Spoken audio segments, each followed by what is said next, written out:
Chapter 3. Guidance. Books. I've read several on the subject. Daylight. I had never seen the sun, and it was fair to say I still hadn't. But the power of its light filtered down through the thick, angry cloud cover, turning a sickly color yet still brighter and warmer than the humming lights of Stable 2. The air itself looked somehow wrong in the light, off color. But everything was illuminated. I could see motes of dust and ash floating about the room. I wondered how healthy it was to be breathing it, and for the first time I really grasped the expanse of the outside. It made me want to hide under the window. While working up the nerve to step into the very, very big outdoors, I preoccupied myself with opening the locked chest I had discovered the night before. It took 2 of my bobby pins, but it was worth it. Inside was the most beautiful dress I had ever seen. Such lines, such folds of fabric, and the colors, elegant and regal. The fabric was light and breezy, and did not sag. It was a dream. Sadly, a dream for another, taller pony.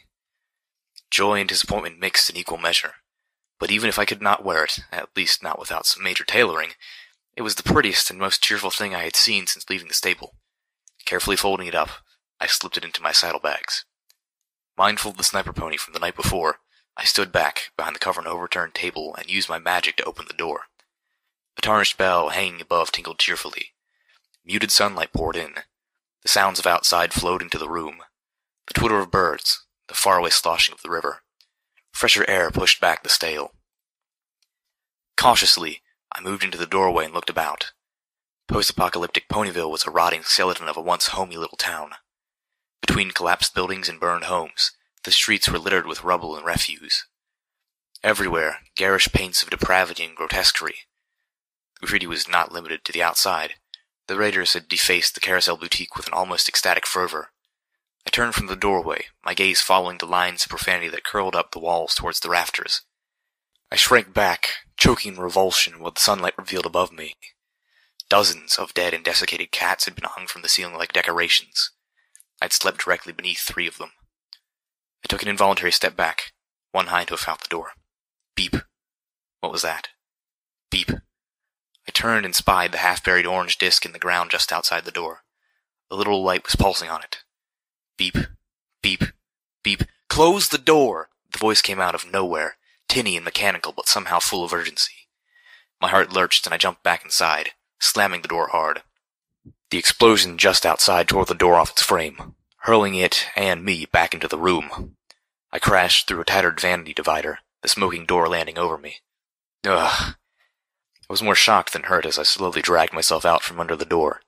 My ears were ringing. A trap. No wonder the raider ponies hadn't invaded while I was asleep. They had left a present instead. Hurry, there could be more on the way. I could barely make out the voice. My ears felt like they were stuffed with cotton candy. Who are you? I queried, but moved to throw my canteens over my neck while magically drawing out the combat shotgun. I had been dismayed to learn that it only had 1 shot left, but if a raider pony stepped through the door, I intended to make it count. An entirely different voice replied, come out, whoever you are. The raider pony slid into the doorway, grinning maniacally with something in her teeth. It looked like a metal apple. She tossed her head. It flew into the room at me, but the stem stayed behind in her teeth. A memory flashed through my mind. I was a younger pony, trotting to the stable schoolroom when an older pony stepped out of a doorway and heaved a water balloon at me. It had burst against my horn, soaking me and my homework. Hey, don't look so sad, blank flanks. I was just trying to help you. You know, in case your key mark is supposed to be a target. The older pony had laughed and hurried off to class, leaving me dripping and miserable in the hall. Lesson learned. When some pony throws something at you, don't let it hit you. Don't even let it hit near you, because it might splash. The combat shotgun clattered to the floor as I focused my magic on the metal apple, catching it and hurling it out the door. The grenade barely cleared the doorframe when it exploded. Dust and splinters of wood flew at me, getting my eyes. A tinkling erupted at my feet. Looking down, blinking the debris from my eyes, I saw the little bell from over the door had landed, mangled at my hooves. My eyes hurt, and I kept blinking to clear them. Cautiously, lifting the combat shotgun again, I edged towards the door. I could barely see the foreleg of the raider pony around the edge of the doorframe, completely still. With a second thought, I levitated the table so that it formed a barricade over the lower half of the doorway, and crawled up behind it. Quickly popping my head up, I looked to see if the raider pony was still conscious. The leg wasn't attached to the rest of the pony. It took me a moment to spot the rest of her torn body, mercifully dead. I dropped back under the cover, feeling a strangeness pass over me. I had just killed some pony. Sneaking out of Ponyville had been harrowing. I realized early on that I had been neglecting to use my eyes forward sparkle. Once I had brought up my EFS, it was far easier to determine where the raider ponies were, and to avoid them. Despite actively looking for me, the raider ponies proved less than adept hunters.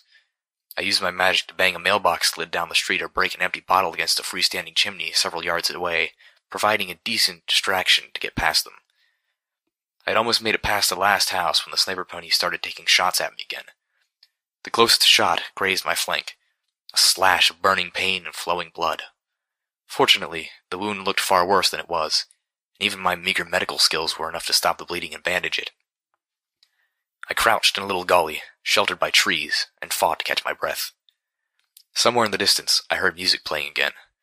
The rumble from my stomach was much louder, reminding me that I hadn't eaten in almost a day. I floated out one of the apples from my saddlebag, while I uncorked one of my canteens. Of course, I had no more than taken a sip when my pip-buck threw a dancing red light onto my EFS compass. Not something from the raider town, but from up ahead, deeper into the hilly woods. Of course, something else was coming to get me, because the wasteland clearly hated me. I recorked the canteen and stood up, wincing at the flare of heat in my wounded flank.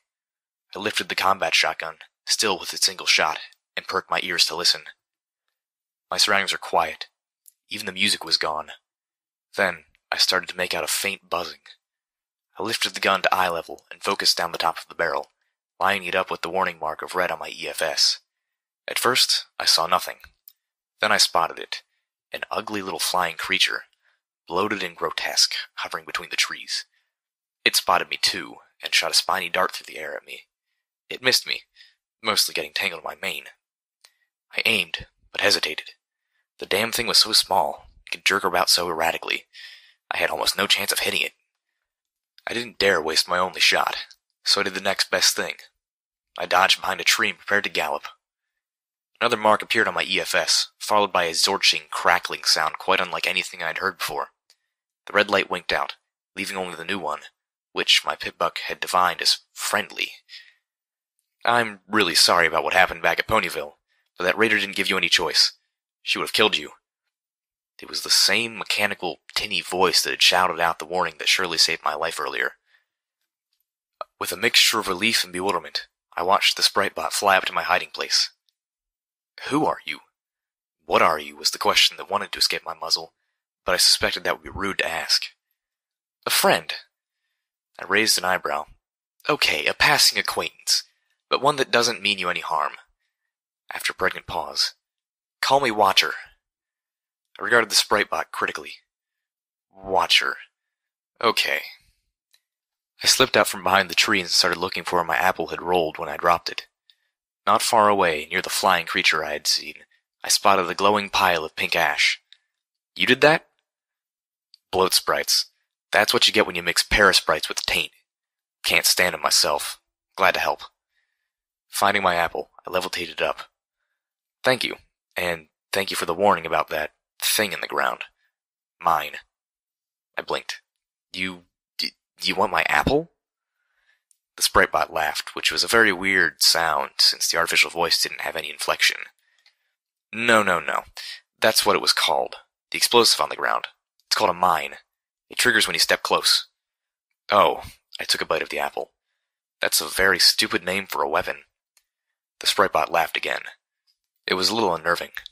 Then, strangely, I found myself chuckling as well. I really thought you meant my apple was yours. I'd share it with you if you wanted, although I don't know what you'd do with it since you can't eat. Huh? For having no emotion in its voice, the sprite bot did a good job of conveying confusion. You don't eat. Food? Because you're a robot and you don't have a mouth? A third time with the laughter, although this was more of a slight chuckle. Oh, you mean the sprite bot. Well, at least I wasn't the only one this conversation managed to confuse. Although, I was more confused now than ever. The sprite bot isn't actually me. I'm somewhere else. I just learned how to hack into these things to communicate. And look around. I was beginning at the picture. Then that music Oh gosh, no, I turned that crap off the moment I hack into one of these. You have no idea how old that music gets. As an afterthought, the hacker in the Sprite-Bot added, "Yet." I finished my apple. My stomach felt much better now, as did my spirits thanks to finally having a civilized, if utterly bizarre, conversation. Oh look, time's almost up. Look, there are a few things you're going to need if you want to survive out here. A weapon, or at least a lot more ammo for the one you have. Armored barding, a bit of guidance. And more importantly, you need to make some friends. Armor, at least, shouldn't be too hard, although I shuddered hard at the thought of putting on a dead pony's barding. Still, that grazing shot. I'd been outside less than a full day and already I'd come terrifyingly close to death. I could probably slip back around the bridge and strip it off the corpses there. And a weapon. If the idea of stripping armor from the dead made me cringe, the idea of possibly killing again stopped my heart. And as for friends, I'd had no luck with that when I was a foal of the stable. What chance did I have in a world where saving some pony from raiders and slavery didn't get you a friendship welcome mat? If this is what I needed to do to survive, I wasn't sure I was up to the task. What do you mean by guidance? The bobbing Sprite-Bot was silent a moment. I'm gonna take a shot in the dark here and guess you like books. Am I right? Well, yes, There's a great book for people traveling through the Equestrian Wasteland. I'm pretty sure there's a copy in the Ponyville Library. Give me a second. Okay, I've sent the tag for it to your pitbuck. My eyes widened in alarm. The Ponyville Library? You mean the place that I just barely escaped from? A town full of sick, psychopathic ponies? Are you trying to get me killed? Look, you've got to trust somebody. The memory of Monterey Jack surfaced in my mind. Why should I trust you? I've never even met you. You're hiding behind a robot radio. Oh, I don't know. How about the me saving your life part? If I was trying to kill you, why would I have done that? The voice, Watcher, had a point. Before I could say anything to that effect, however, the Sprite-Bot burped static and began playing music again.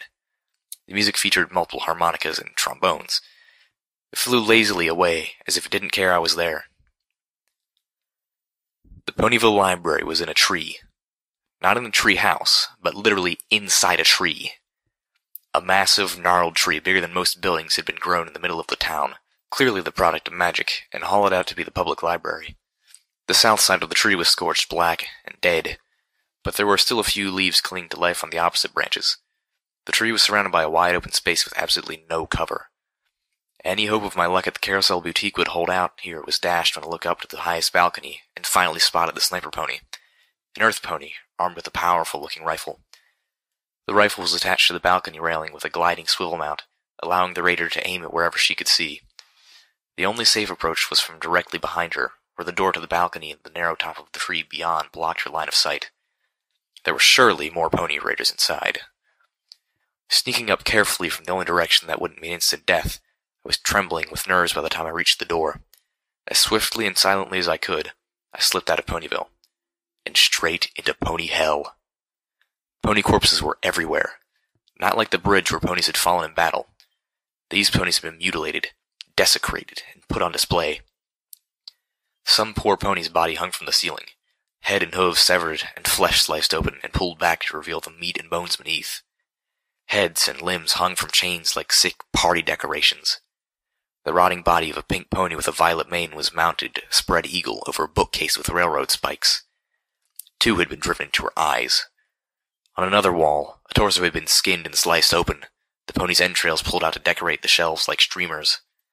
Blood and gore were everywhere, dripping from the ceiling and painting the walls in equal parts with the graffiti that had somehow gotten even more mocking and cruel. Between the bookcases, pre-war posters were mounted in shattered frames. Some raider pony had painted over one of them, reading his magic, with a crude but effective description of a megaspell detonation. Another, the most beautiful ponies have beautiful minds, was covered over by a painting that was simply pornographic. The books had been burned into piles. The floor was layered in ash and filth. The stench was unbearable. The room was dominated by 3 cages, 2 large square ones, and a smaller one hanging from the ceiling, which was barely big enough for a pony. Captives, filthy, beaten, and misused, were curled up inside, their hooves tied together with stained ropes. The 2 in the nearest cage looked at me pitifully, and my heart wrenched painfully. My eyes kept going wider until I had to clench them shut and bite down on one hoof to keep from screaming. I backed against the door, heaving and unable to breathe properly, not wanting to breathe this air in at all. The horror of the room flooded over me, drowning me. I pulled my hoof away barely fast enough to avoid vomiting my apple all over myself.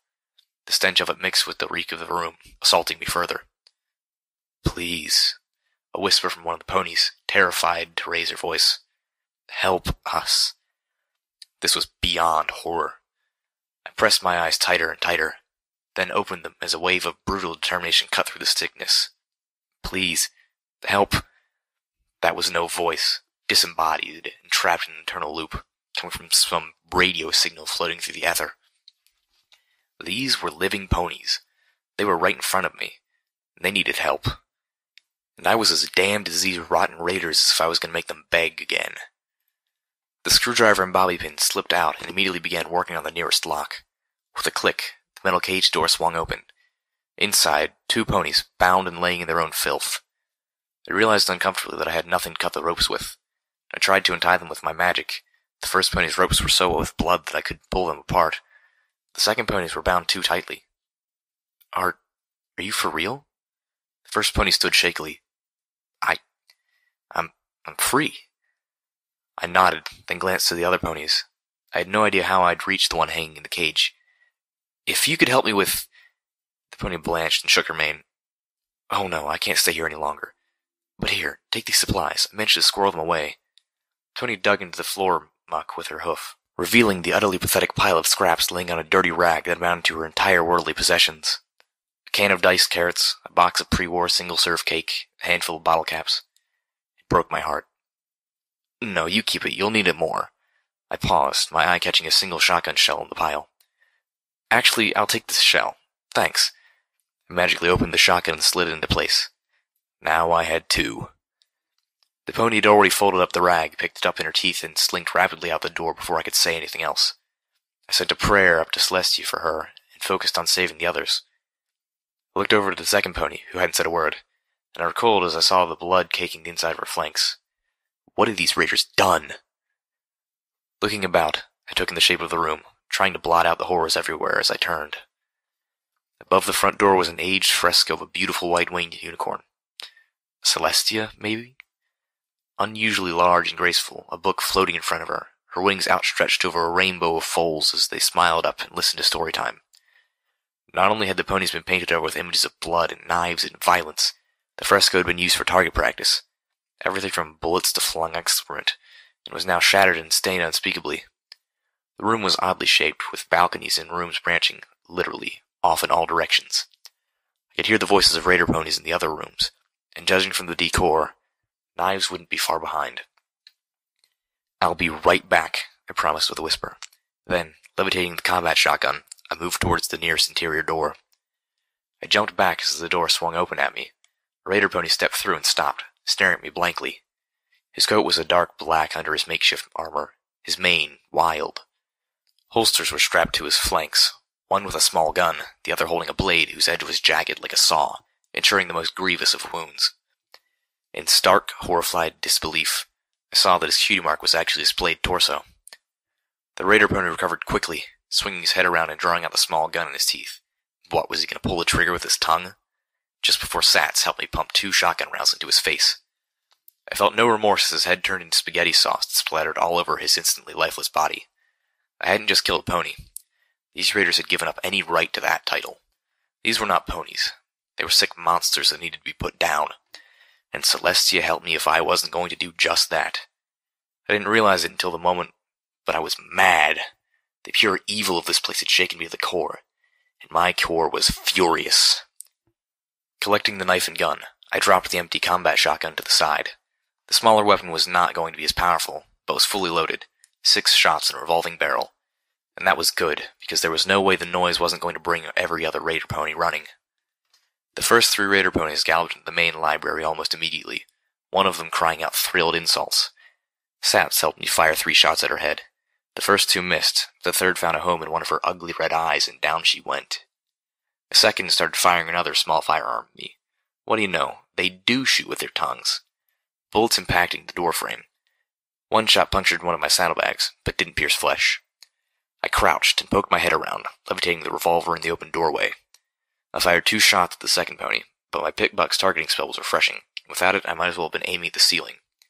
Still, the gunslinger raider skidded away, using one of the captive ponies for cover. The dishonorableness poured gasoline all over the fire of my anger. I stepped fully into the doorway, looking for the third, spotting him on the far end of the main room. The third raider pony lowered his head, a pull cue clenched in his teeth, and charged at me. I blinked. Really? I took a single step back. The pony rushed at me full tilt, and was nearly on me when the ends of his pull cue struck the doorway, snapping him to the stop. I fired the revolver's last shot, point blank into his neck. Even I didn't need sats at that range. Shouldn't you ponies be smarter than that? You live in a library. As the pony slumped to the floor, bleeding from the gaping wound through his neck, I saw the gun-wielding raider standing in the open, aiming through the door. I dived to the side as shots rang out, and screamed as I felt a bullet sink into my side. It hurt, more than I had thought it would. I fell against the wall, leaving a bloody smear as I collapsed next to the doorway.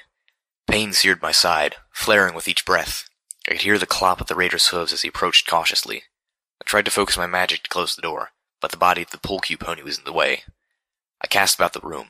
It was a kitchen. On a table surrounded by knives was the body of a fearsome creature of scales and teeth. The raider pony with displayed torso cutie mark had been carving it up to cook. A refrigerator, an oven. There were scattered books, but all ancient, destroyed, and unreadable. I was beginning to doubt Watcher's assertion that there was a book here like he described. Then my eyes fell on what I was hoping for.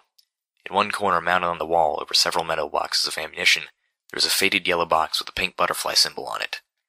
Medical box. Double luck. The box looked to be locked. There were knife scrapes all over it where the raiders had attempted to get it open. It should still have a few medical poultices, and maybe even a healing potion. But I had to survive the raider pony first, and I was wounded and out of bullets. Crossing to the ammo boxes would mean moving across the open doorway. Scooting back, I looked around again, and focused my magic through the pain. When the raider pony stepped in, he was met by a swarm of flying knives at his face. Gah! He turned and fled back out. The knives all either missed or struck uselessly against his armor. I was even more pathetic with melee weapons than I was with guns. But I got him out of the way long enough for me to get to the ammo boxes. Luck was with me again. One box had ammo in large clips for a type of gun I had yet to see. The other had bullets designed for my revolver. The raider poked his head around, calling out, "You're all out of knives, missy. Why don't you just come out? I promise I'll let you die. Eventually." His head turned in my direction. His eyes went wide. I don't know if it was the look in my eyes or the revolver. Sats was with me again, and this bastard wasn't going to get another chance to use a raped and beaten captive as a shield. One more dead raider, a picked medical box, and a healing potion later, I trotted quietly back into the main room, a serrated knife floating by my side. I moved to the open cage and sawed away the ropes binding the poor pony. Go. You're free. Get somewhere safe. With a blink, I remembered the sniper pony and quickly told her which direction to sneak away in. She nodded mutely and began to slink out. I moved to the next cage. What I saw sickened me. A pony had been locked inside along with a decaying corpse. The pony was whimpering in her sleep and had her tail wrapped around the ghastly body like a teddy ursa. Unlike the other bodies, I couldn't tell how this one had died, for it wasn't carved apart. The body lost all of its coat. Its skin was a sickening blotchwork of red and gray, flaking away. Its eyes were open, dry, and staring in the wrong directions. Its teeth were horribly yellowed, matching the few strands of hair left on its mane and tail. Odd, fleshy growths hung from its sides. At first, I mistook them for mutations, but then I realized that I was looking at the pony's wings. This was the body of a Pegasus pony. Stripped of feathers and hair, the wings looked strange, even repulsive. I screamed, a full-throated cry of terror, when the corpse shifted position and sat up, its eyes sliding around until they both focused on me. It was a zombie pony. The zombie pony blinked at me, then tried to get up, only to fall over one winged side, as its hooves were bound in ropes like the others. She stared at me plaintively. My mind was reeling. Of the scattered half-thoughts that filtered through my brain, untie the nice zombie so she doesn't get mad at me, managed to be the most coherent, if not the most sane. Swallowing, I moved the knife down to her ropes. Now hold still. I looked at her eyes and was quickly forced to look away. One of them was sliding again. Her breath was fetid.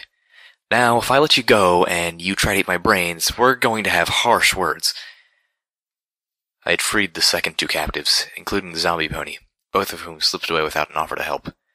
Although the zombie at least smiled at me, which was deeply unpleasant. I was trying to figure out how to get to the hanging cage when two more raider ponies appeared on the balcony above. One of them was a unicorn pony with a very scary-looking firearm. I dove into the shelter of a stairwell as the raider opened fire.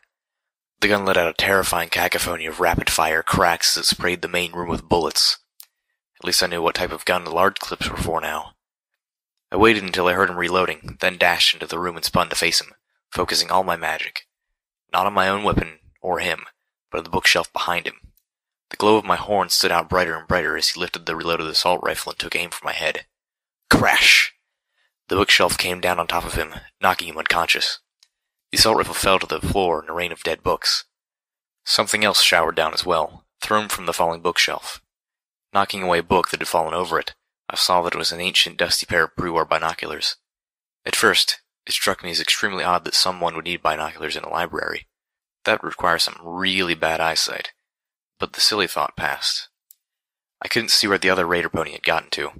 Swiftly, I added the assault rifle to my growing collection, and the binoculars for good measure. Then I looked back to the balcony, considering it as a way to get to the caged pony hanging from the ceiling. If I could get up there, I thought, I could leap from it to the cage. That would get me close enough that I could see what I was doing while I picked the lock. The second raider pony peered back at the railing, a wicked grin on his face. With a hoof, he shoved forward an ammo box, then tilted it over. The lid sprung open and half a dozen orange discs poured out into the library below. A terrifying orchestra of beeps began as the mines clattered to the floor. Oh, fuck. I dashed as fast as my little legs could take me, leaping over the body of the pole cue pony and under the kitchen table, using my magic to toss it over as a shield. The carved-up radiator slid to the floor with a meaty thump. Behind my shield, the world became blinding light and fire. When I emerged, the main room was a wreck. Fresh blood dripped down into my mane. Looking up, I saw the blast-torn remains of the pony in its twisted metal cage. Oh, Celestia, damn them to hell. More determined than ever, I stripped the raider bodies, what little was left of them now, of their armors. The armor was in shredded tatters, but with some effort I was able to patch the best parts together to something that gave me better protection than my stapled issue barding. The resulting outfit had almost no pockets, so I would have to dig the utility suit out of my saddlebags to get at most of my tools. But it was a fair trade. Putting it on was gruesome. My hooves were darkened with blood just from working on it. Every inch was covered in the flash-fried gore of dead ponies. I almost lost my nerve and abandoned the awful thing. I slipped it on. My stomach rebelled, but I didn't have any more to throw up. I took one last look around while I still had time. The raider above obviously assumed I was dead. I would have assumed I was dead too. Looting the bodies guarded me a little more ammo. The gun from the earlier raider had been in bad shape to begin with, and was damaged beyond repair by the explosion. Several ponies apparently collected bottle caps, which struck me as an absurdly odd thing to hoard. I left those alone. The kitchen's refrigerator had a small stockpile of food. Cooked radiator meat, a few skewers of barbecued fruits, and what the pit buck identified as bloat sprite meat, a box of pre-war cakes, because nothing says healthy like eating 200-year-old food, and some water that looked like it was bottled straight out of the Sludge River. I took everything but the cake and water. Apparently, Splayed Torso Cutie Rider was also a decent cook. The second thought, I looked over the ingredients on the cake box. Filled with enough preservatives that your stomach will still be intact long after the rest of you rotted away to dust. And took it too. The raider pony was in the main room, looking over his handiwork when I returned from the kitchen. One look at me, and my growing pile of weaponry, and he fled up the stairs. I galloped after him, revolver zipping through the air in a cloud of levitation magic that matched the light around my horn. He went through a door on the level above. It took me a moment to reach it, but caution made me skid to a stop before barreling through. If that had been me on the other side, I'd be waiting just on the side of the door, ready to take the head off the raider who rushed through. With positions reversed, I was not going to make the same mistake. I feel his cry from inside. "Ah, help me!" changed the scenario. Standing to the side, I threw open the door. When there was no attack, I darted in and stopped short. The room was lined with more destroyed books on either side, and ended in a large window that opened down to a balcony. This room was decorated as disgustingly as the last, but filled with stained sleeping mattresses. Near the open window, a filly too young to even have her cue mark lay on a mattress stained with so much blood it was nearly black. She had been brutalized and raped repeatedly, and her flank was covered in so many small burns where her cue mark would eventually appear. Her ropes were on the floor nearby, looking chewed through. And between myself and her, the raider pony stood with a shocking hostage, the zombie pony. It took me a moment to realize she must have flown from the balcony. And if I was allowed to believe that there was any decency left in the world, it would have been her who gnawed through the filly's ropes. Now, she was against the wall, with the blade of an axe against her throat. A small part of my brain insisted on distracting me by wondering how the zombie pony could have flown when her wings didn't have any feathers, as if that was a more significant mystery than how she could be alive, by some definition, in her decayed physical condition. My distraction was distracted by a nearby table. An ashtray with a smoking cigar told me just how the filly had gotten these burns. Rage welled up in me until I felt it burst through my eyeballs. Next to the ashtray, 2 familiar metal apples rested on top of an only lightly stained book with a stylized pony skull on the cover. A second book, this one showing a revolver almost identical to the one floating next to me, had slipped to the floor where it rested on against one leg of the table, along with several pencils and a filly's lunchbox. A smiling, gentle white unicorn with a beautiful lavender and pink mane stared back beneath the Stable-Tech logo. It felt wrong that something so innocent-looking should be in this place. My eyes turned to the Earth Pony Raider with the axe in his teeth. For a moment, I just hated at him, the room quiet except for the filly's occasional whimpers. When my voice returned, my words surprised me. By Celestia, are you stupid? Hard to tell a pony to back off or surrender when your mouth is full of axe, isn't it? Maybe if you spent more time reading these books rather than destroying them, you'd be smart enough to come up with a plan that actually allowed you to negotiate a way out of this. The grenades levitated off the table. I dangled them between us. One that doesn't end with me shoving one of these up your tail hole. The raider pressed the axe blade tighter against the zombie pony's throat, enough to cut the flesh, which split and pulled back as if it had been strained taut. Ichor that might have been blood once oozed from the wound. The zombie pony didn't flinch or whimper, but the filly did both. Right. Kill her. A revolver floated forward next to the grenades. That way, there won't be anything blocking my shot. I could see the raider considering his options and not liking what he was finding. Dropping the axe from his mouth, he whinnied pathetically, "I don't want to die," and dashed for the open balcony, leaping over the cringing filly. Sats sent 4 shots right into his ass. It was a pathetic way to die. Looking to the filly and the zombie pony, I smiled grimly. There's one left. I'll be right back. I turned and continued up the stairs toward the upper balcony and the sniper pony. Better equipped and a lot more confident, my heart still flickering with a righteous fire, I made my way carefully out of Ponyville. Up ahead, I spotted a huge gazebo surrounding a marble statue of a rearing pony girded with combat barding and a sword in his mouth. The gazebo was relatively free of graffiti. Peeking through the binoculars, I could see why. The field of weeds around it were teeming with radigators. My EFS was filling with red marks as I drew closer. Slipping out my newly acquired sniper rifle, I picked off a few. Their meat, I knew now, was safe when cooked, at least relative to other food sources of the Equestrian wasteland.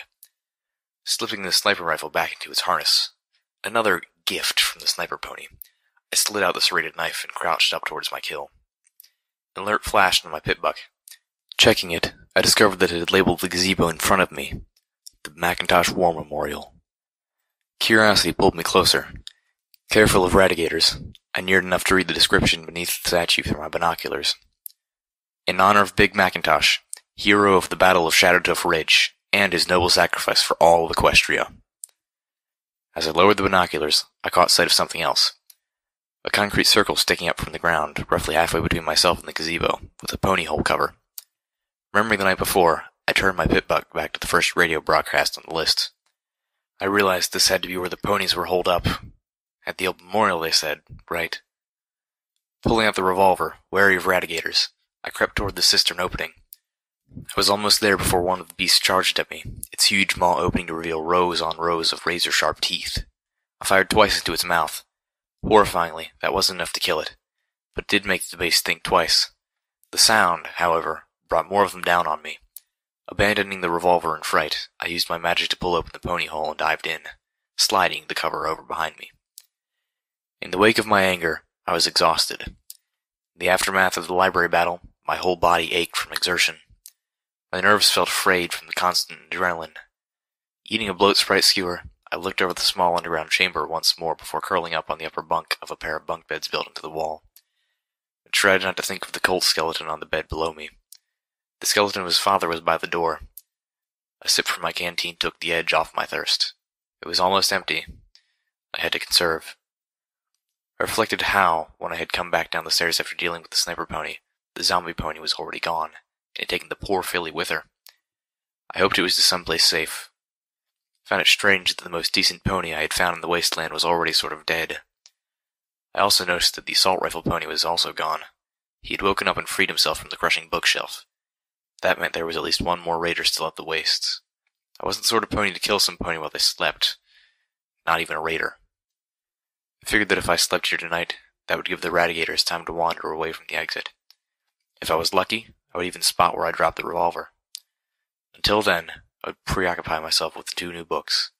Slipping them out from my saddlebags, I looked the first one over, the one with my now-lost revolver on the cover. Guns and bullets. Very straightforward. I set it aside for now. The second book, a grey tome with a black pony skull on the cover, was the real prize.